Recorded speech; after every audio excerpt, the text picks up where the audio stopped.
Welcome to my Dooars series. ভীষণই সুন্দর একটা জায়গা।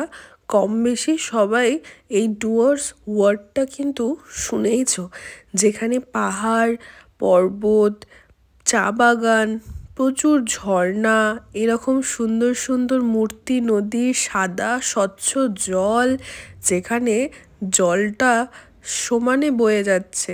এরকম একটা সুন্দর জায়গা আজ যাব ঘুরতে, আর তোমাদেরকেও সাথে নিয়ে যাব। তো শুরু করা যাক আজকের ডুয়ার্সের যাত্রা।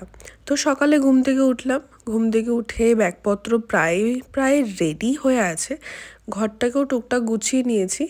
এরপরে আমি নিজেকেও একটু গুছিয়ে নেব, কারণ আমি এখনও অবধি জাস্ট ঘুম থেকে উঠে বাকি কাজ করে রেডি হওয়ার চেষ্টায় চলছি। এরপরে গেছিলাম আমার বাড়ি, আর আমার বাড়িতে গিয়ে ম্যাক্সোকে একটু সি অফ করতে গেছিলাম। ওখানে গিয়েও ম্যাক্সোর সাথে একটু ভিডিও বানিয়েছিলাম, কারণ আমি ম্যাক্সোকে ভীষণই মিস করছিলাম যাওয়ার আগে। আর রিটোকে আমি সেটা বারবার বলছিলাম যে ম্যাক্সোর জন্য ভীষণ মন খারাপ করবে, কারণ অনেকটা লং একটা জার্নি, আর এতদিন ম্যাক্সোকে অনেক দিন পর আবার ছেড়ে থাকবো সেই জন্য। আর ও তো কিছু বুঝতে পারছিল না, ও তো আমার কাছে সুড়সুড়ি খেয়েই যাচ্ছিল। আর আরও একটা কাজ করতে গেছিলাম, সেটা হচ্ছে আমার কাছে যে গোপালটা রয়েছে সেটা আমি মায়ের কাছে দিতে গেছিলাম, যাতে আমি তো গোপালকে নিয়ে ট্রাভেল করতে পারবো না, সেই জন্য ওকে মায়ের কাছে রেখে এসেছিলাম। আর বাড়ি চলে এসে নিচে রেডি হয়ে গেছিলাম। আর ওই যে আমার ব্যাগ, এই যে আমার স্যুট, আর আরেকটা পার্স ব্যাগ, যেটাকে আমি পুরো রেডি করে নিজেও রেডি হয়ে গেছি। এরপর আমাদেরকে সবাই সি অফ করতে এসেছিলো। ওপর থেকে অ্যাপসো, মা, বাবা, দিদি, পিসিমণি সবাই আমাদের সি অফ করতে এসছে। আর ওই যে অঙ্কুশি ওখান থেকে আমাকে দেখছে, ওর ভীষণ মন খারাপ, ও আসবে না। আর অ্যাপসো আমাদেরকে সবাইকে একসাথে দেখে ভৌ ভৌ করেই যাচ্ছিলো কন্টিনিউ, যে এরা সবাই কি করছে। তারপরে আমরা সবাইকে টাটা করে বেরিয়ে পড়লাম আমাদের ডুয়ার্স যাত্রার উদ্দেশ্যে। আর ডুয়ার্সে ফার্স্টে বেরোনোর সময়তেই ভগবানের কৃপায় কাটোয়াতে কোনো রেলগেট আমরা পাইনি। এটা একটা বিশাল ব্যাপার। নর্মালি আমরা যেখানেই যাই সেখানে প্রথমে রেলগেটটা আমরা পেয়েই থাকি, কাটোয়াতে এত রেলগেট পড়ে। তারপরে আমরা ফার্স্ট দাঁড়িয়েছিলাম, এটা একটা কাদি বহরমপুরের কাছে একটা চায়ের দোকানে, যেখানে ভীষণই ভালো চাটা খেতে ছিল। আর জাস্ট দারুণ আদা, তারপরে অনেক কিছু এলাইচি ফেলাইচি দিয়ে করেছিল, যেটা বেশ সুন্দর খেতে ছিল। আর তারপরে আবার আমরা গাড়ি ছেড়ে দিলাম। আর গাড়ি ছাড়ার পরেও মানে বাইরে এত ভালো লাগছিল, প্রচুর গাড়ি, এত সুন্দর লাগছিল। আর সারা রাত গাড়ির ভেতরে থাকা, গাড়ি ট্রাভেল করা, একটা লং জার্নি গাড়িতে, ভীষণই ভালো একটা এক্সপিরিয়েন্স। তারপরে আমরা আবার লাস্ট একটা হল্ট নিয়েছিলাম, যেখানে আমরা ডিনার করেছিলাম। আর এই ডিনারের ফার্স্টে যখন আমরা যাচ্ছিলাম, তখন আমাদের মনে খুব ভয় ছিল যে খাবার কীরকম হবে, ভালো হবে কি না, আমরা খেতে পাবো কি না।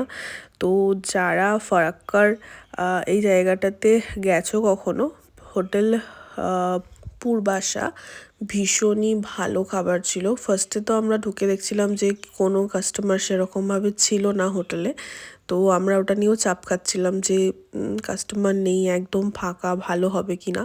আমরা অর্ডার করেছিলাম রুটি তড়কা, আর রুটি তড়কার সাথে আমাদেরকে আরও অনেক কিছু প্রোভাইড করা হয়েছিলো, যেমন এখানে দেখতে পাচ্ছ গ্রিন চাটনি, যেটা আমার ভীষণ পছন্দ, প্লাস শীতকাল।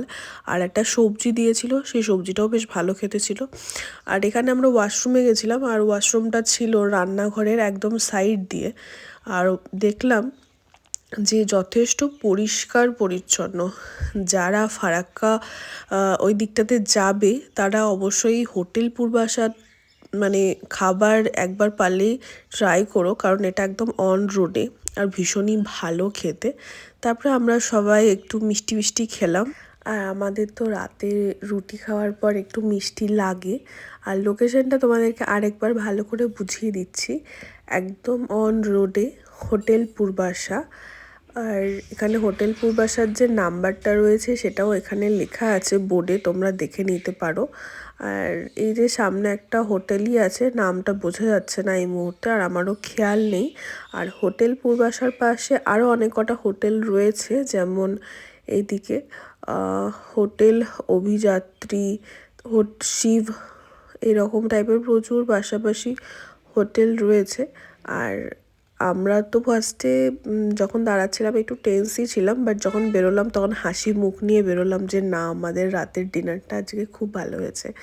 তারপরে বেরিয়ে পড়লাম, আবারও গাড়ি চলতে থাকলো। আর এইভাবে আমরা ফারাক্কা ব্রিজের ওপর দিয়েও যখন গেছি তখনও বেশ ভালো লাগছিলো, কারণ ফারাক্কা ব্রিজে আমারও ফার্স্ট টাইম ছিল।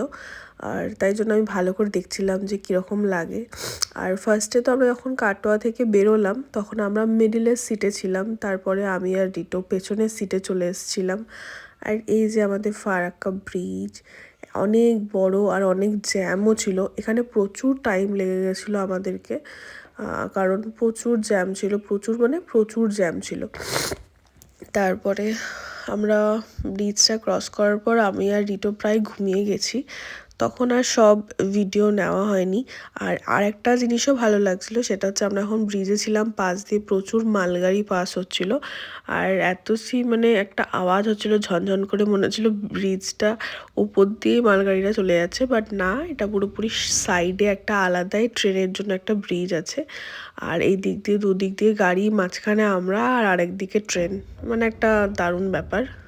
আর এইভাবেই চলতে থাকলাম আজকের দিনটা আমাদের। রাতটা এইভাবেই শেষের দিকে প্রায়, কারণ আবার নেক্সট দিন আমরা ঢুকবো হচ্ছে প্রায় 2-3টে নাগাদ রাত্রি।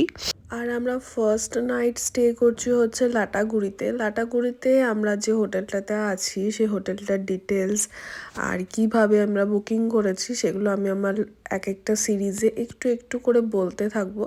তো তোমরাও সিরিজটা আমার সাথে দেখতে থেকো, তাহলেই কি তোমরাও জানতে পারবে। আর যারা ভাবছো একটা নতুন জায়গা ঘুরতে যাবে যেখানে একদম আলাদাই একটা পরিবেশ থাকবে, তো তোমরা অবশ্যই ডুয়ার্স প্ল্যান করতে পারো। আমার তো ভীষণই ভালো লেগেছে। আগে আমি যখন ইউটিউবে ভিডিও দেখতাম ডুয়ার্সের, আমি ভাবতাম যে ডুয়ার্স শুধুই জঙ্গল, বাট আদেও না।